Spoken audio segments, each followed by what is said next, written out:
اونایی که رأی ندادن مرفه بی‌دردن. 60% جامعه ما مرفه بی‌درده. یه وجدان بیدار توی یه گردان بیمار.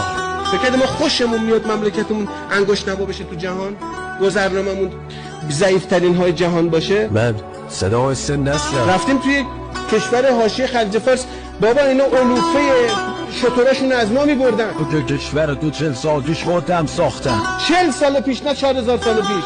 اون زمان که بودیم مهد فرهنگ و هنر، باده های پدراتون رو درخت بودن. علوفه نداشتن تو کشورشون، علوفه‌شون رو ما صادر میکردیم، ژیان واسهشون صادر میکردیم. همین کشور رفتیم اونجا کار کنیم، یه حساب بانکی نمیتونیم باز کنیم. پدرمون رو در آوردن فقط چون ایرانیم. من میگه شما با خودتون چیکار کردین؟ احتیاجی ما به شما نداریم. مال ژاپنه، همه تهران رو میشناسیم. بله یه روزی ما به شما راستم میگه. خب چه احتیاجی ما داریم به شما؟